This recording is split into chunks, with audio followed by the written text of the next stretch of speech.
안녕하십니까? 네, 전 시간에 이어서 이 시간에도 스코투스의 본질 형이상학에 대해서 알아보는 시간을 갖도록 하겠습니다. 처음의 소제목은 존재와 무 사이의 거리인데요. 유한하다고 본 것은 스코투스이고 무한하다고 본 것은 토마스인데 어째서 이렇게 상반된 견해가 나타날 수 있는지 그 점을 알아보겠습니다. 그러한 개설 속에서 즉 스코투스의 본질 형이상학 속에서 본질이 최고 영역을 차지한다는 것은 명백한 것 같다. 돈 스코투스의 기독교적 신은 아비첸나의 가능자들이 지니는 필연성을 성공적으로 극복한다. 그분의 자유로운 선택은 어떤 신적인 이데아들이 창조될 수 있는 것들로 되는 원인이고 그것에 의해 그들은 그만큼의 가능자들이 되기 때문에 신의 의지는 바로 그들의 가능성의 원인이다. 선택을 할 자유가 있고 의지의 자유를 갖고 있는 신, 그런 점에서 필연적인 신이 아니라 자유로운 신이네요. 스코투스의 신이 그렇습니다. 그렇다면 어떻게 그분의 의지가 여전히 그들의 필연성에 의해서 속박될 수 있겠는가? 즉 신적인 이데아들의 필연성에 속박될 수 있겠는가?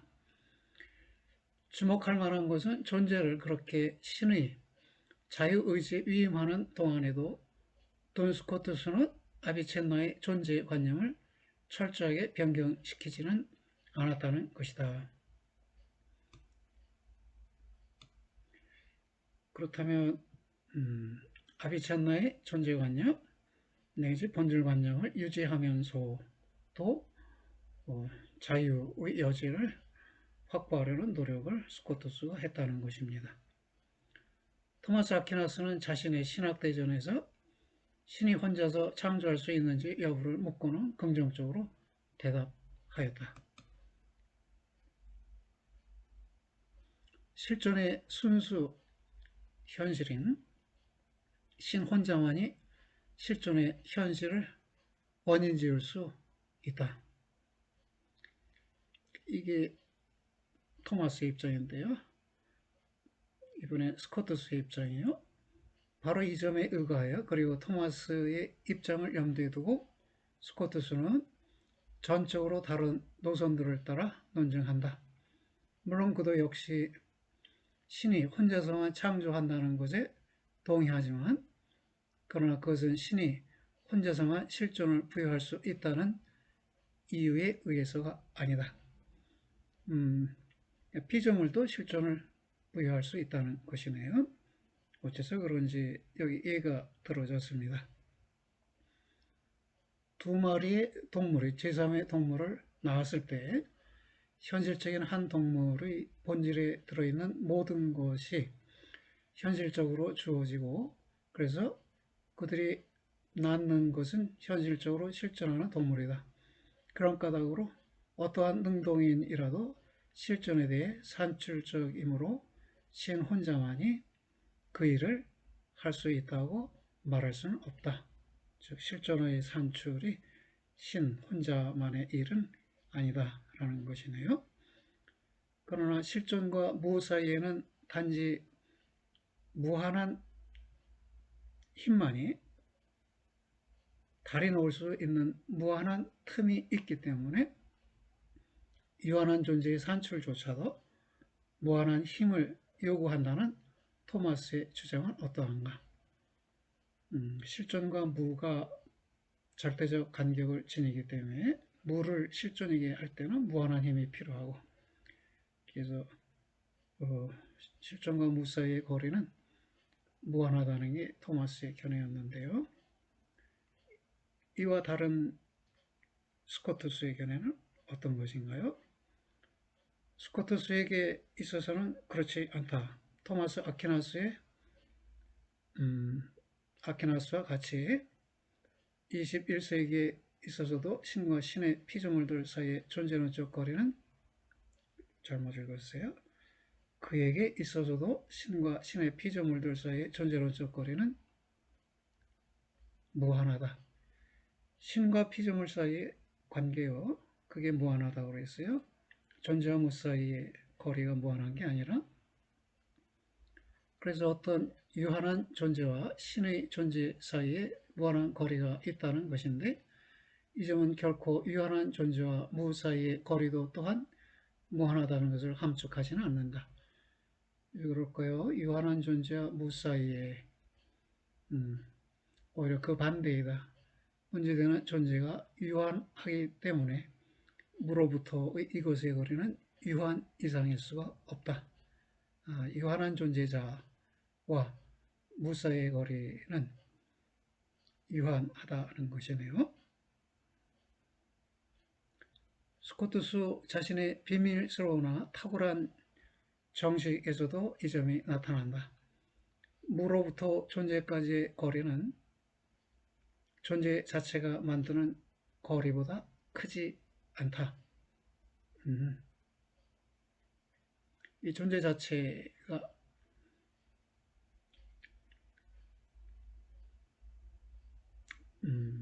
본질을 가지고 있고, 이 본질과 무 사이의 거리, 그것이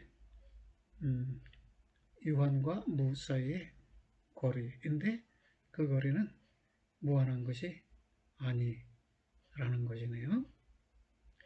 그러나 토마스는 비록 하나의 유한한 결과를 창조하는 것이 하나의 무한한 힘을 지적하지는 않는다 할지라도, 무로부터 그것을 창조하는 것은 하나의 무한한 힘을 지시한다는 것만을 덧붙인다. 토마스의 견해, 즉 무로부터 존재까지의 거리는 존재 자체가 만드는 거리보다 크지 않다. 그 점은 토마스도 동의할 수 있는 것이지만, 거기에 덧붙여서 무로부터 유를 창조하는 것은 무한한 힘을 지시한다. 이렇게 덧붙여 말한다는 것입니다. 만약 반대로 어떤 주어진 사물에 있어서 있다는 것이 그 자신의 본질이라는 것이라면, 신과 무 사이의 거리는 사실상 무한하지만, 그에게 어떤 유한한 존재로부터 이것 자신의 무까지의 거리는 이것 자신의 존재만큼 유한하지 않을 수 없다. 이거는 스코트스의 입장이네요. 있다는 것이 자신의 본질이라면 신과 무 사이의 거리가 무한할지라도 유한한 존재로부터 이것 자신의 무까지의 거리는 자신의 존재만큼 유한하지 않을 수 없다. 존재가 유한하듯이 그 거리도 유한하다는 것입니다. 그 다음은 본질의 고유한 양상으로서의 실존이네요. 본질이 자신의 완전한 규정을 얻게 되면 실존하게 된다. 그래서 본질의 고유한 양상이 실존이다. 스코트스의 입장입니다.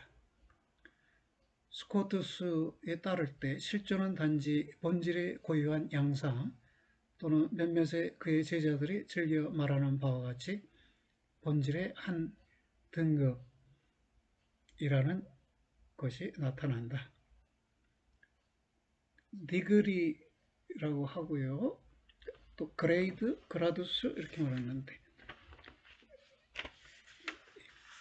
이것을 앞에 관사가 붙었어요. 이 말을 덧붙이니까 한 정도라는 표현은 좀 이상하고, 본질의 한 등급 이렇게 해야 우리말로 이해가 될 듯해서 용어를 교정했습니다. 하나의 실존자는 스스로의 궁극적 현실화의 상태 속에 있는 가능자인 것이다. 스코트스의 입장입니다. 신의 관점에서 볼 때는 그러한 존재가 있어야만 할 아무런 필연성도 없다. 아비찬나에게서 실존은 그것의 본질의 고유한 양상이기 때문에 본질의 우연자이며 따라서 그것의 무엇임에 포함되지 않는다고 말할 수 있다. 아비찬나에게서 스코투스주의자인 브린디시 안토니가 말한 것처럼 아비찬나에서 실존은 본질의 고유한 양상이다. 그러므로 본질의 우연자이다. 따라서 본질에 포함되지 않는다. 우연자로서의 양상이니까 본질에 포함되지 않는다는 것인데요. 그럼 스코투스는 어떨까요? 그렇다고 할지라도 우연자는 여기서 적절한 의미에서 그의 주체가 되는 것으로서의 어떤 다른 사물 속에 있는 어떤 것으로 받아들여져서는 안 된다. 주체 속의 우연자가 아니라 주체와 별개의 우연자라는 것이네요. 현재의 경우에 우연자가 의미하는 바는 실존이 자신의 무엇임에 대해 낯설기 때문에 실존이 본질에 대해서 낯설다는 것이다.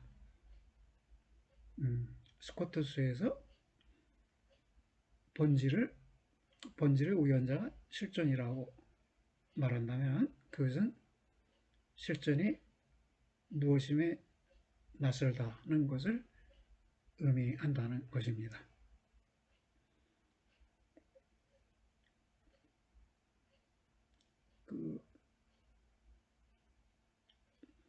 스코투스에서는 이 실존이 필연적으로 본질에 주어지는 우연자였죠. 신에 의해서 필연적으로 주어지는 우연자였는데 지금 스코투스에서는 필연적이라는 요소는 빠져 있어요.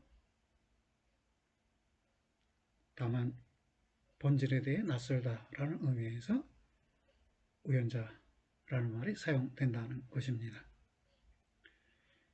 그 다음에 신의 실존의 증명인데요. 우리가 만약 스코투스자가 옳다면 본질이 실존보다 선행하게 된다는 사실을 조심스럽게 삼겨야 한다. 예, 본질에 뒤따르는 것이 실존이라고 했고요. 첫째로 본질은 그 자체로 하나의 본성의 반면에 실존은 창조된 본성에 우연하게 발생한 하나의 양상이다. 둘째로 실존은 하나의 창조된 본성이므로 결과적으로 이 실존이 하나의 본성에 우연하게 발생하건 하지 않던 간에 그 본성은 결코 변경되지 않는다. 본질이 실존에 선행한다는 것이고요. 셋째로 실체적인 본질 존재와 실제적인 본질 존재와 실제적인 실존 존재 사이에는 본성만이 우위를 갖고 따라서 여기에서 우선하는 것은 본질이다. 본질과 실존 둘 사이에서 본질이 우선한다고 했고요. 마지막으로 소홀히 할 수 없는 것은 실제적인 본질 존재와 실제적인 실존 존재 사이에는 완전성의 순서가 있고 이 점은 실존의 존재가 본성에 발생하는 어떤 우연적이기 때문에 본질의 존재가 실존의 존재보다 완전하다는 사실에 의해 증명된다. 본질 존재가 실존 존재보다 완전하다는 사실에 의해 증명된다. 본질이 실존에 대해 우선한다는 점을 몇 가지 근거를 들어서 주장을 했습니다. 옥스퍼드 강의 안에는 스코투스가 실존이 신의 본질에 또는 신의 본질 안에 속한다고 말한 유명한 문장이 있다. 예, 실존의 신의 본질에 또는 본질 안에 속한다. 이것이 무슨 말일까요?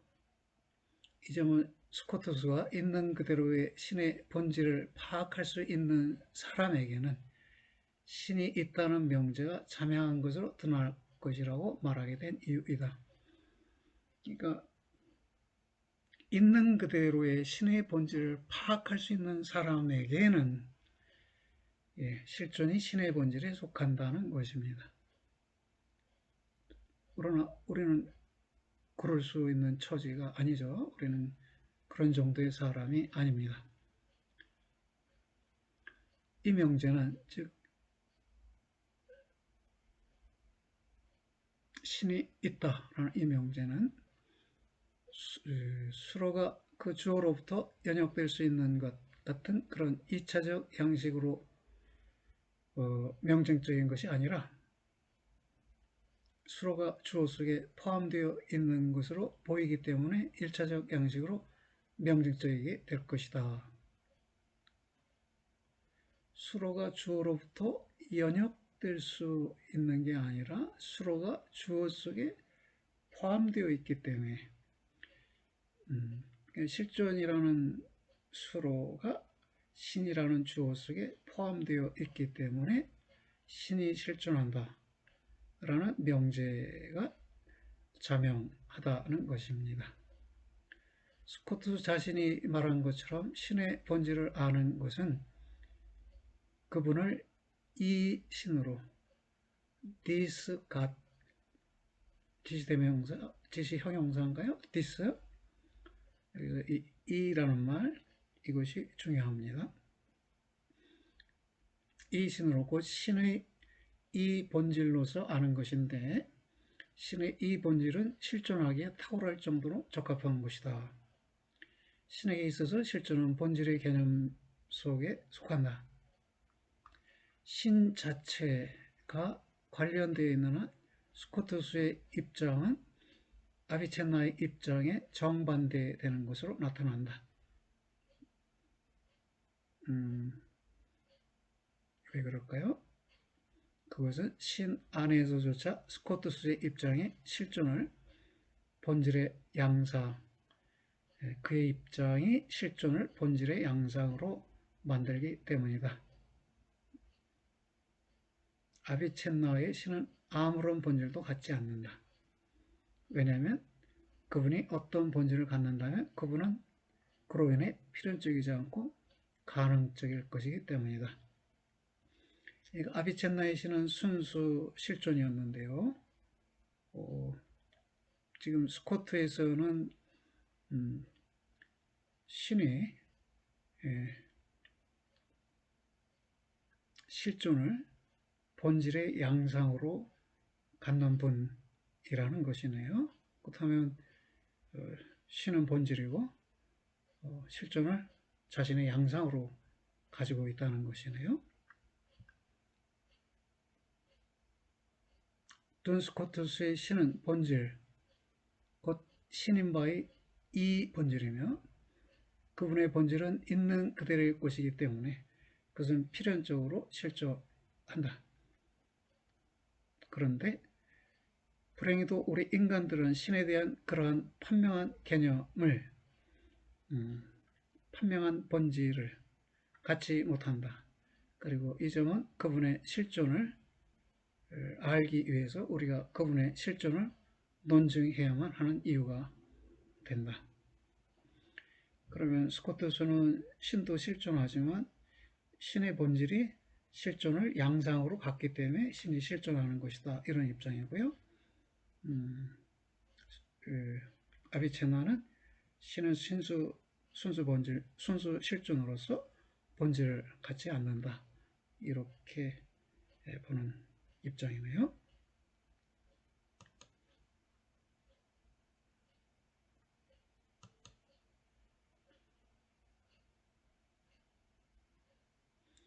충실하게 개발화된 본질들은 그들의 본래적 권리로서 실존한다. 그렇다면 실존도 충실하게 개발화될 경우에 자신의 본래적 권리로 실존하겠네요. 네. 실존이 신의 본질에 속하는 이유는 그것이 지정된 이 본질이기 때문이다. disappointed essence, 이것이라는 특성을 갖고 있기 때문에 실존한다는 것인데요. 무엇이 그것을 하여금 이 본질이 되게 하고 그 결과로 그것을 독특하게 만드는가? 그것은 우리가 존재의 어떠한 계열, 본질의 계열이나 실존의 계열, 어떤 계열을 탐구하든지 간에 그 계열이 모든 계열에 있어서 처음이기 때문에 한결같은 처음이 아닐 수 없는 그런 어떤 처음인 분에 의존하고 있다는 점을 발견한다는 사실이다. 최초인 분이기 때문에 실존한다는 것이네요. 실존에도 원인을 소급하면 최초의 실존이 있을 테고, 본질도 본질의 원인을 추적하면 최초의 본질이 있어야 하지 않겠느냐. 그래서 그 처음인 분이기 때문에 있다는 것이네요. 그분은 모든 한계들을 초월하는데 이것은 그분이 무한하다는 것을 의미한다. 신의 본질의 우위성과 즉 처음인 분이라는 것과 무한성, 한계를 초월한다는 점, 이게 존재 일반의 필연적인 속성의 고찰을 통한 논증이 그런 하나의 존재의 관념을 형성할 수 있기 때문에 그분의 본질은 적어도 가능적이다. 우위성을 갖고 무한성을 가진 것은 존재할 가능성을 갖는다는 것인데요. 그런데 문제되는 가능자가 처음인분 및 무한한 존재, 처음인분이 우위성이고 무한한 존재가 무한성에 관련된 것인데요. 이것의 본질이 되는 독특한 이 경우에 있어서 가능자의 가능성을 가능자의 필요성과 한 가지다. 신의 가능자의 가능성, 신이라는 가능자의 가능성은 신이라는 가능자의 필연성은 한 가지이다 라는 것이네요. 그래서 그러한 본질은 하나의 필연적인 존재이고 그것이 필연적인 한 그것은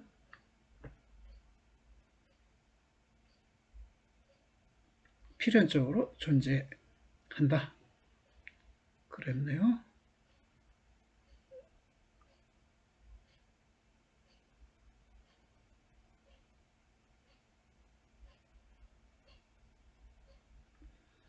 그래서 좀 더 구체적으로 논의되겠지만 신은 처음인 분이고 무한한 분이기 때문에 즉 실존의 계열과 본질의 계열에서 가장 앞서는 분으로서 우위성을 갖고 있고 모든 한계를 넘어선다는 무한성을 갖고 있기 때문에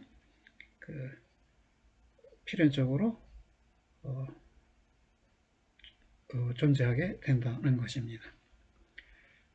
이것을 좀 더 구체적으로 논의하면 신의 양상들의 계열이라는 이름으로 다시 분석해 볼 수 있습니다. 신의 양상들의 계열은 그래서 다음과 같은 것이 되어야만 한다. 제일 먼저 본질이 나오는데 그것은 하나의 양상이 아니고 그것은 모든 양상들의 원천이다. 신의 본질은 신의 양상들의 원천이다 라는 것입니다. 그래서 그 본질은 본질의 계열에 있어서 첫 번째이다. 이 첫 번째의 본질은 무한하다. 따라서 이 첫 번째이고 무한한 본질은 바로 이러한 앞서는 두 개의 양상들에 의해 규정된 것으로서 이 하나의 본질이 된다.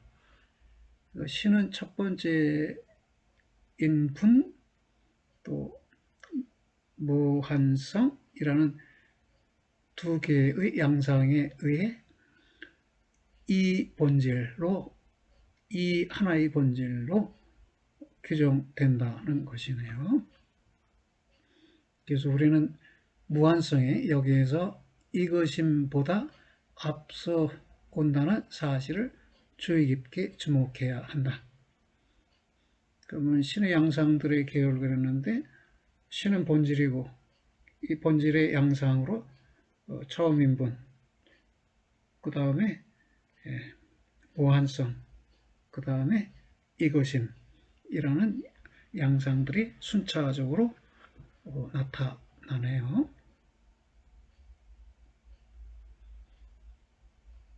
우리는 무한성이 여기에서 이것임보다 앞서 온다는 사실에 주의 있게 주목해야 한다.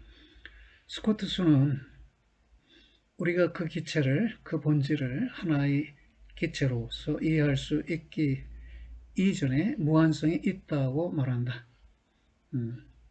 무한성이라는 양상이 이것임이라는 양상보다 앞선다는 것이네요.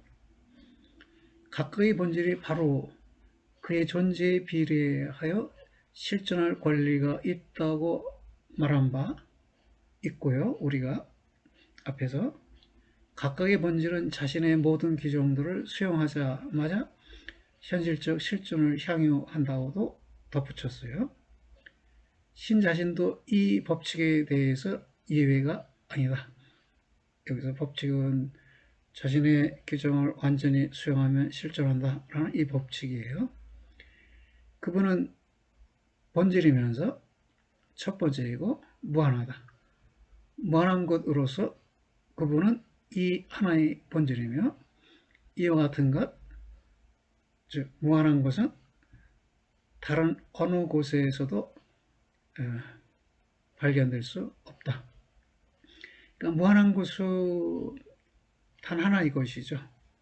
무한하다는 건 모든 것을 총괄하는 것이니까, 무한한 것 밖에 모든 한계를 초월하는 것이니까, 이 무한한 것이 미치지 않는 곳이 없어서 무한한 것이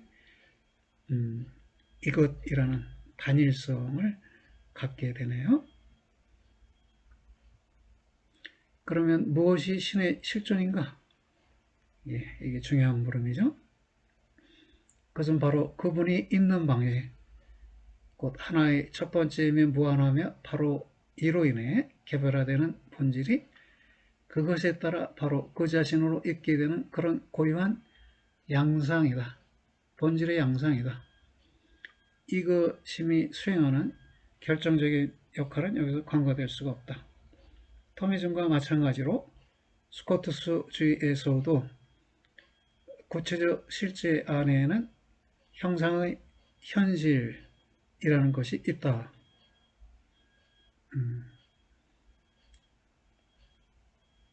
그리고 두 교설 모두에 있어서 형상의 현실은 그 자체로 하나의 형상이 아니다.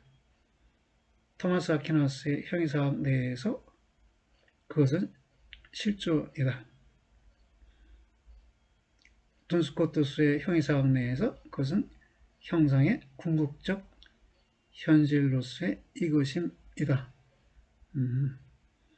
그 형상의 현실이 토미즘에서는 실존인데요. 스코트스에서는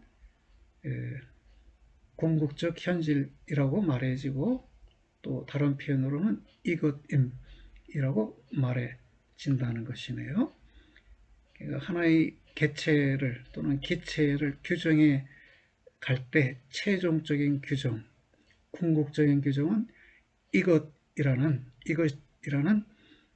개체적 규정, 그게 최종적 규정이고, 이 개체적 규정이 주어질 때 본질이 실존한다는 것이네요. 그래서 스코트스주의의 이것임은 실존의 원인이 아니고 고려되는 본질이 이제 실존하기 적합하다는 것을 나타내는 명백한 기호이다. 이것임은 오히려 실존의 비교되고요. 실존일 수 있고, 그래서 실존의 원인은 아니고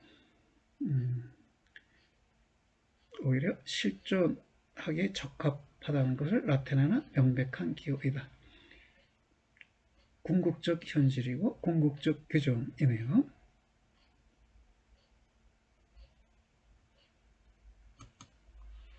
그래서 충실하게 개발하던 본질들은 그들이 본래적 권리로 실존한다. 이렇게 말했고요. 이것 신도 마찬가지로 신에게 처음인 것, 무한한 것, 이것임이라는 규정이 주어지면 신이 실존하는데 이때 이것임이라는 것이 실존하기에 적합하다는 표시가 된다는 것입니다.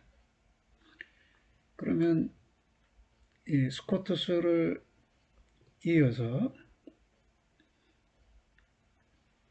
또 다른 사람들은 어떻게 신의 실존을 말하는지를 살펴보겠습니다. 스코투스 학파의 연구는 내 생각으로는 이러한 결론을 이 위에서 말해진 것이요. 충실하게 개발된 본질들은 그들의 본래적 권리로 실존한다라는 이러한 결론을 틀림없이 강화할 것인데 스코투스주의의 지도자인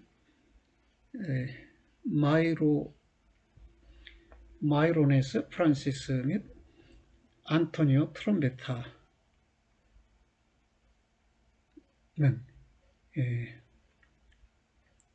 위에서의 결론을 강화한다는 것입니다.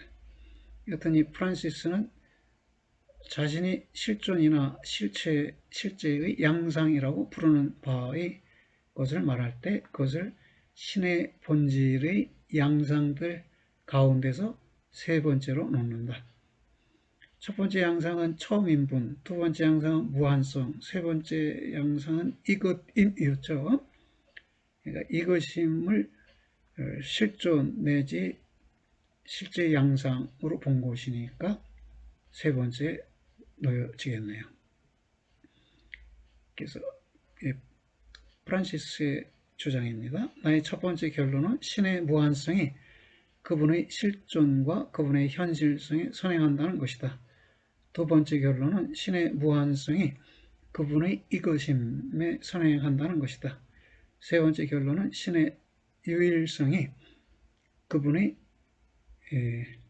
실존과 그분의 현실성에 선행한다는 것이다. 유일성이 이것임이라는 규정에 의해 성립하는 것이죠. 수세기 지나서요. 안토니오 트롬베타는 더욱 주목할 만한 생각을 격식들에 관하여라는 어떤 스코투스주의자의 유명한 논문에서 발견하게 됩니다.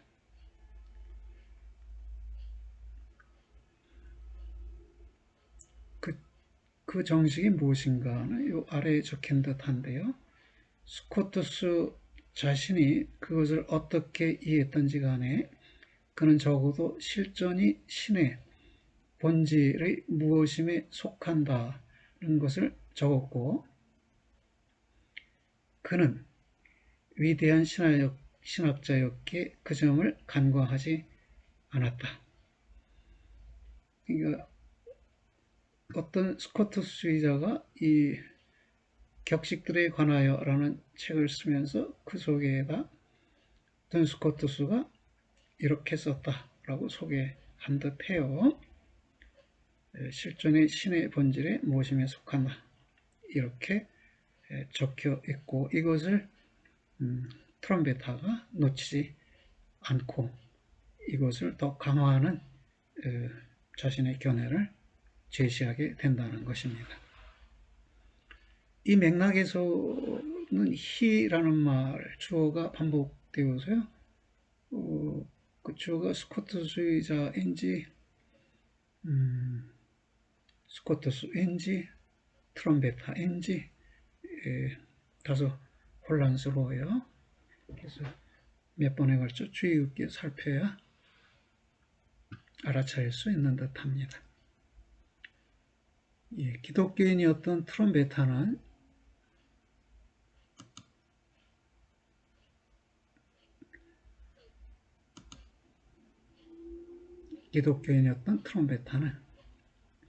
신이 하나의 본질이 아니라는, 즉 순수현실, 순수실존이라는 아비첸나의 주장을 허용할 수 없다. 스코트스는 신을 본질이라고 봤죠. 그러나 아비첸나는 순수실존이라고 봤고요.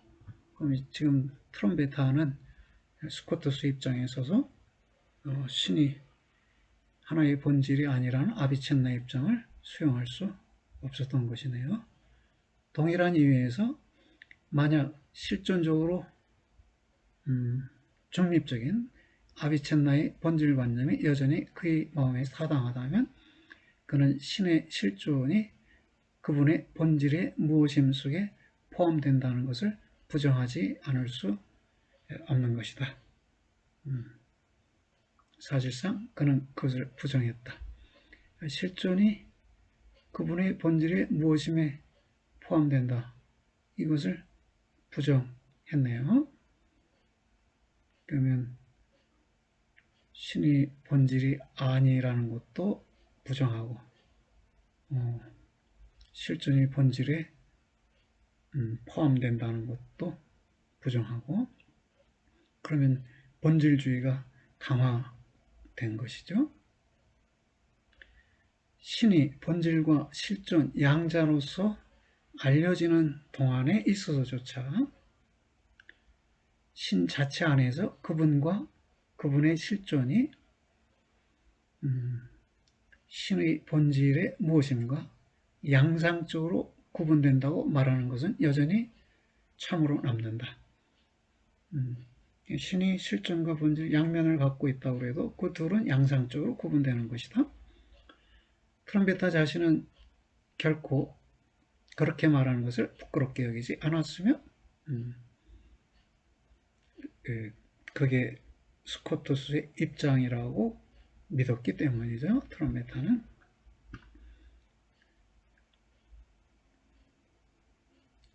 만약에 실존보다도 본질에 대해서 훨씬 더 내적인 무한성에, 본질에 대해서 더 가까운 것이지, 더 가까운 것이 무한성이라는 것이에요. 실존보다.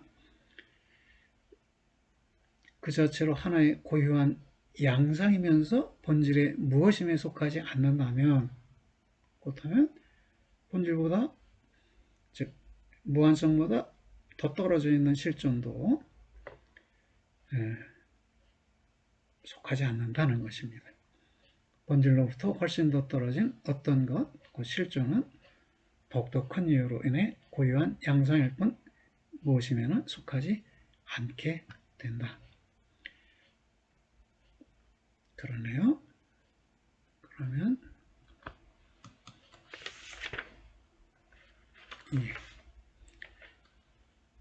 만약 있다는 것이 바로 자신의 본질이 되는 그런 신이 있다면 이게 토마스의 신이겠네요. 그것은 기독교의 신이다. 여하튼 여기에 본질 자체가 그 자체로부터는 실존까지도 포함해서 자신의 모든 가능적 규정들에 대해 낯설다는 견해를 아비첸나의 입장으로 허용할 정도로 부주의한 기독교 신학자 한 사람이 있는 것이다. 트롬베타에 대한 지적입니다. 트롬베타는 실존이 신의 본질에 낯선 것이다. 신의 모든 가능적 규정들도 신의 본질에 낯선 것이다. 라고 생각하고 그것이 아비첸나의 입장이었다고 봤는데 아비첸나는 그 정도는 아니었다는 거죠. 아비첸나는 신이 순수 실존이라고 본 거이고 순수 실존으로서의 신이 필연적인 신이기 때문에 그로부터 모든 존재들이 필연적으로 존재하게 된다. 이렇게 말했는데 본질주의 입장을 더 강화해 간 것이 트롬베타이네요. 만약 아비첸나 자신의 견해와는 달리 신이 아비첸나적인 하나의 본질이라 하면 신 위의 본질들, 신의 마음속의 이데아들이 본질들이죠. 또 사물들 속에 본질들도 있고요. 그런 본질이라면, 그런 본질과 같은 것이라면 현실적 실존은 엄격히 하나의 우연적인 것은 아니지만 일종의 우연자로서 그분에게 우연이 발생하게 된다. 우리는 지금까지 존재를 의미하는 본질의 현실적인 실존에 대해 전혀 낯선 것으로 되어버리는 사태를 추적해왔다. 아비첸나에게 신은 순수 실존으로서 필연적인 분이죠. 있음은 있음이죠. 있음이 없을 수 없고 있음은 있어요. 그러니까 있음으로서의 신은 필연적으로 있고 그런 필연적으로 있는 신으로부터 그 피조물들이 생겨나고 이 피조물들에게는 실존이 우연자로서 부과된다고 본 것인데요. 이런 입장은 본질이 현실적 실존에 대해 전혀 낯선 것으로 되어버리는 사태에 해당한다는 것입니다. 그러니까 아비첸나, 둔스코투스, 트롬베타 이 모두에게서 이 본질이 실존이 본질에 대해서 낯선 것으로 점점 더 낯선 것으로 되어버리는 과정을 살펴봤는데 여기는 불건전한 어떤 것이 있고요. 왜? 읽어볼까요? 개념들이 실제의 이미지 속에서 만들어지지 않고 오히려 개념들이 그들 자신의 이미지 안에서 실제를 만들기 시작할 때 개념들이 실존자를 만들어낸다.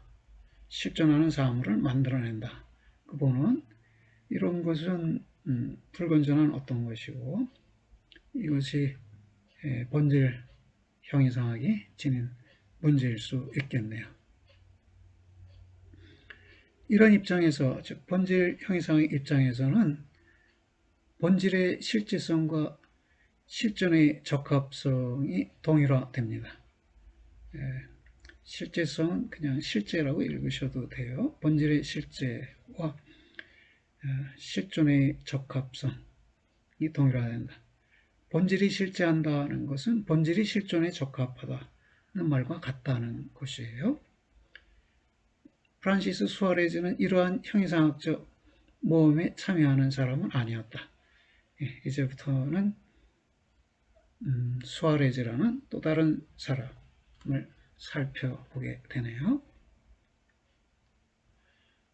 그는 한동안 신학적 저작을 중단하였고 형이상학의 논쟁들이라는 제목의 두꺼운 철학적 간주곡을 썼다.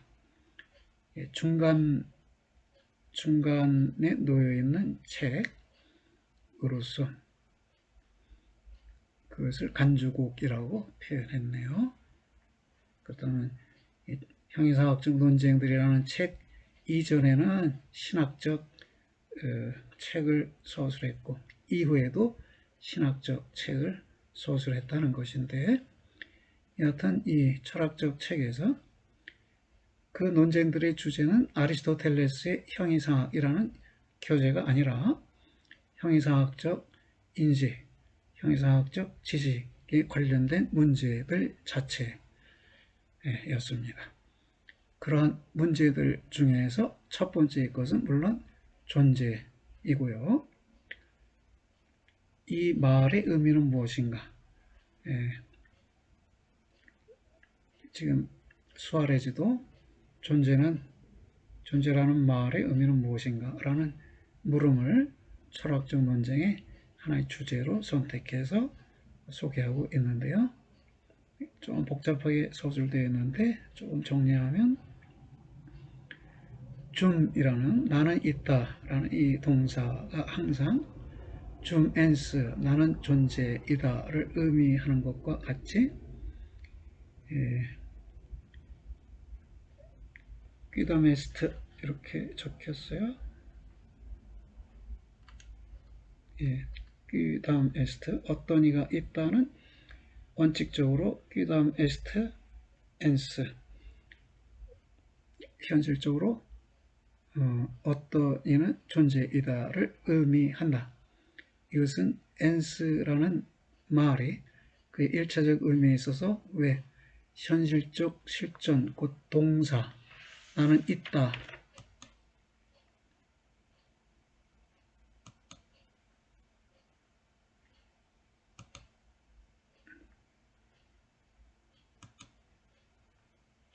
나는 있다가 지시하는 바로 그 실존을 부여받은 어떤 것을 지시해 온 것 같아 보이는가에 대한 이유가 된다.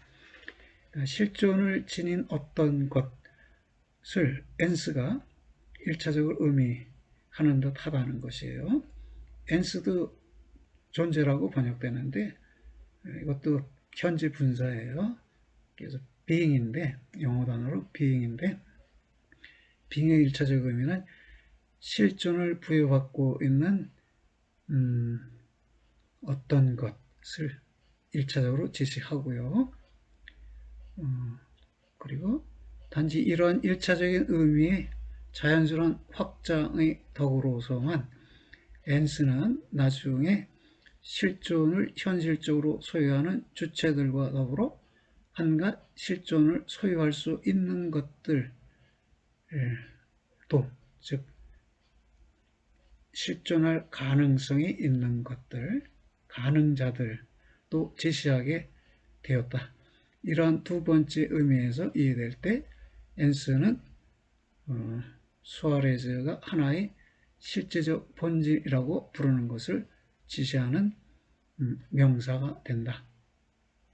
그럼 첫 번째 의미는 실존하는 본질일 테고요. 두 번째 의미는 실제적 본질인데 실제적이라는 말이 가능자와 현실자, 가능적 존재와 현실적 존재 모두에게 적용되는 것으로 사용되고 있습니다. 이러한 정식에 의해 수아레즈는 사유의 임의의 산물이 아닌 본질들, 즉 자기 모순적이지도 공상적이지도 않고 우리의 상상력의 작용으로 상상된 것도 아닌 오히려 그 자체로 참되고 그래서 현실적 실현이 가능한 그러한 본질들을 의미하였다. 실제적 본질이라는 말로 그 둥근 사각형은 모순적이죠. 그리고 유니콘이라고 뿔이 달린 동물, 뿔이 하나인 동물이 우리 공상 속에서 만들어진 것이고요. 또 상상력의 작용으로 상상된 것, 예컨대 용 같은 것도 우리가 상상 속의 동물이라고 하죠. 그렇다면 둥근 사각형이나 유니콘이나 용 같은 것이 아니라 자체적으로 참되고 그래서 현실적 실현이 가능한 본질을 의미하였다. 예컨대 각각의 동물종이나 식물종들은 다 실제적 본질이죠. 현실에 실제로 사물이 있지 않다 해도 그러한 실제적 본질은 사물로 현실화될 가능성을 가지고 있죠.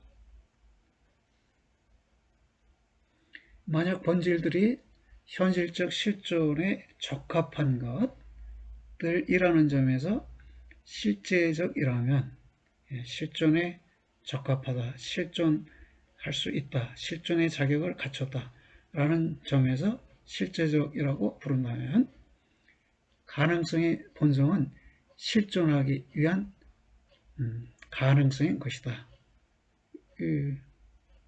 실제적 본질 그랬으니까요. 이때 실제적이라는 말이 실존하기에 적합한 이라는 의미라면, 이 본질의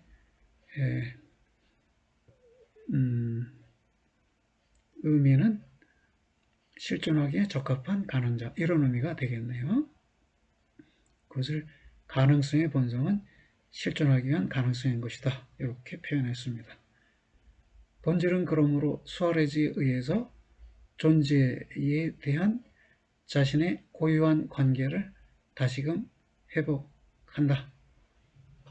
본질은 실제적 본질이나 실존할 수 있는 본질이네요. 그런 점에서 실존이 본질에 대해 낯선 게 아니라 일정한 관계를 갖고 있는 것이네요. 존재라는 단어의 이러한 이중적 의미에 관해 걱정할 만한 이유는 전혀 없다. 여기 이 실제적 본질이 뭐라고 그랬어요? 가능적 본질과 현실적 본질 모두를 총칭해서 사용되는 말인데요. 그 경우에 어떤 혼란이 생기지 않겠느냐 했더니 그렇진 않다네요. 왜 그러냐? 그것이 동시에 현실적 존재와 가능적 존재를 모두 지시한다는 사실이 그것을 애매한 용어로 만들지는 않는다. 왜 그럴까요?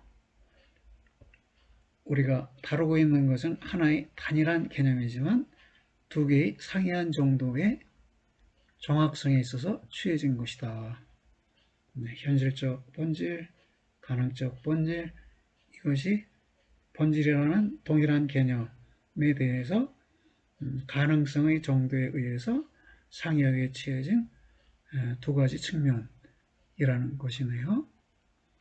그리고 사실상 명사로서 사용될 때 엔스는 현실적 실존을 떼어내면서, 즉 그것을 배제하지도 부정하지도 않고 그것을 단지 추상적 방식에 의해 고려하지 않으면서 하나의 실제적 본질을 갖는 어떤 것을 지시한다. 현실적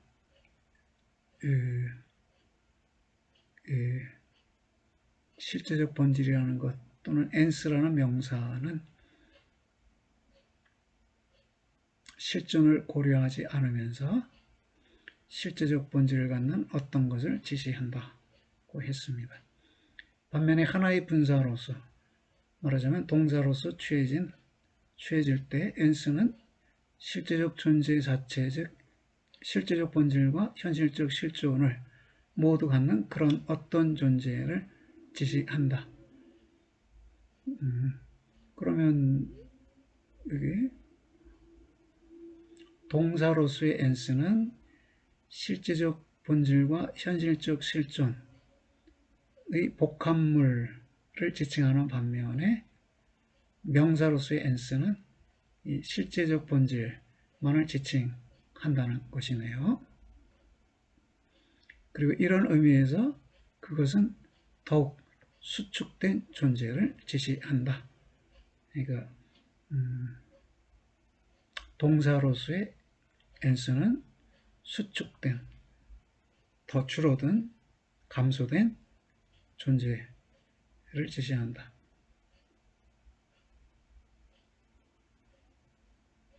수아레즈가 위에 마지막 표현에 의해 의미하였던 것은, 수축된 존재라는 이 표현에 의해 의미했던 것은 물론 존재이다.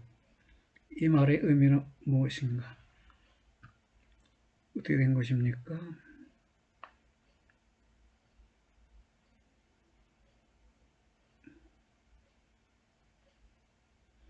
그러한 문제들 중에서 첫 번째 것은 물론 있다이다. 이 말의 의미는 무엇인가? 이게 넘어가야 하는데 다시 돌아왔네요.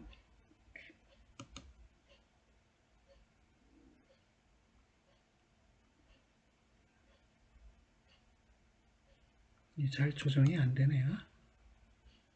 예.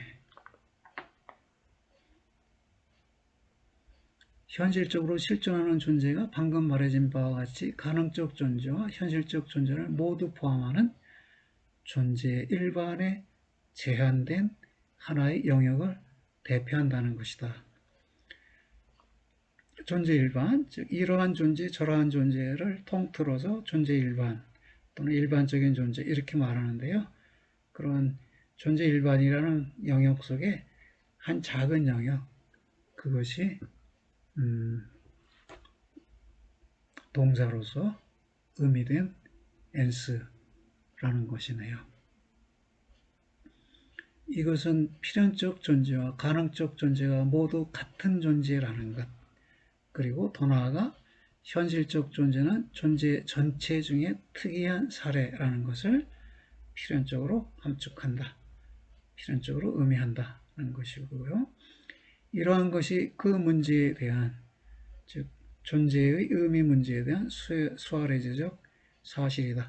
그리고 현실성이 특이한 경우에 가능성으로서 정립되었기 때문에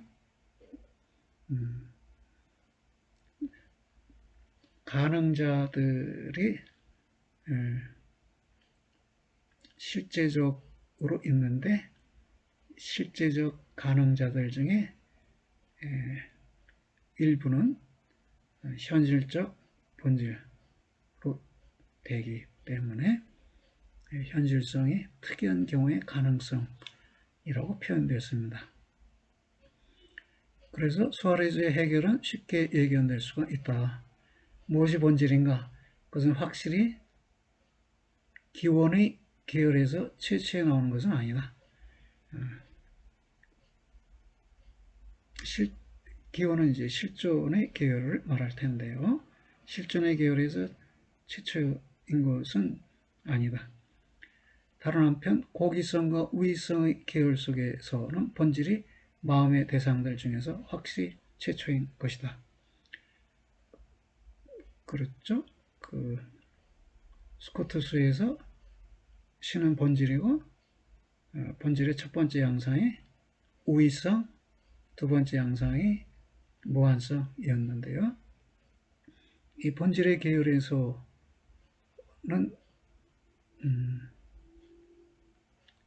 다른 말로 고기성과 우위성 계열에서는 본질이 최초인 것이다. 이렇게 말해줬습니다. 그러면 이제 본질에 대한 보다 자세한 설명이 있어야 할 것 같은데요. 본질이 저 사물은 무엇인가? 예. 끼드 짓드 레스 그러나요? 예, 사물이 무엇인가? 라는 물음에 답을 주는 것이라면 본질은 퀴디티, 곧 무엇임을 말하는데 퀴디티는 퀴드에서 왔고요. 퀴드는 무엇이라는 것을 의미합니다. 그래서 본질은 퀴디티, 무엇임이라는 이름을 취한다. 그리고 현실적 실존이 현실적 존재에게 부여한 바의 것인 한에서 현실적 실존이 현실적 존재에게 부여한 것이 본질이라네요. 그럼 본질이 실존이 본질이게끔 했다. 이런 표현이네요. 그것은 본질이라는 이름, 즉 에센스라는 이름을 취하는데요. 에세가 존재이고요. 그러면 에세로부터 나온 에센스라는 점에서 에센스라고 불린다. 번역해서 본질이라고 불린다. 것입니다. 지금 우리가 수아레즈의 견해를 검토하고 있습니다. 다소 혼란스럽죠? 스코트스, 그전에는 아비첸나, 스코트스, 프란시스, 트롬베타, 지금 수아레즈, 여러 사람이 등장해서 이들이 말한 것을 그 머릿속에 동시에 떠올리기가 쉽지 않네요. 그냥 문장을 보고 그렇구나라고 새삼스럽게 알아차려야지 전체적으로 머릿속에 기억하기는 쉽지 않습니다. 저도 그러네요. 예. 그래서 실제적 존재는 그의 원인에 의해 현실화된 그리고 가능성으로부터 현실성으로 이끌어진 하나의 본질이 된다.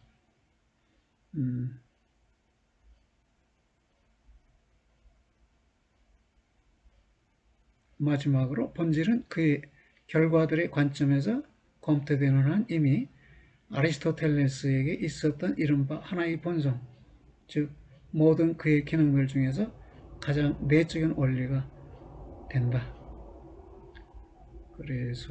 그래서 우리 자신의 문제는 특히 현실적으로 실존하는 유한한 존재들의 경우에 있어서 그러한 본질과 실존과의 관계를 정의하는 문제가 된다.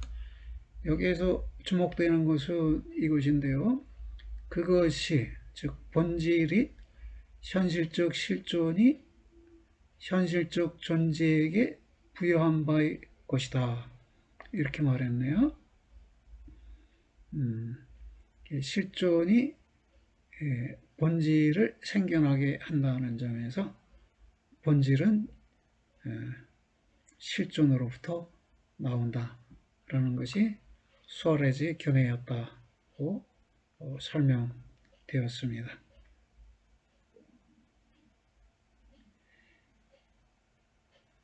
수아레즈는 판단하기보다는 중재를 함으로 그런가요? 결과적으로 그는 결코 진리에서 멀리 떨어져 배회하지 않고 빈번하게 진리에 마주치고는 하지만 그러나 그는 마음의 순수한 절제에 의해 가깝게 접촉하는 것만으로 그때마다 만족하고는 한다. 이제 수아레즈가 토마스의 견해에 대한 해설도 시도하는데요. 그게 진리에 가깝게 적중하는 것이고 완전히 적중한 것은 아니다라는 게 질성의 입장이네요. 본질과 실존의 부분에 세 가지 교설이 있는데 여기에 대해서도 수아레즈의 입장을 살펴볼 것입니다. 이것은 다음 시간에 살펴보기로 하겠습니다. 오늘도 수고들 하셨습니다. 안녕히 계세요.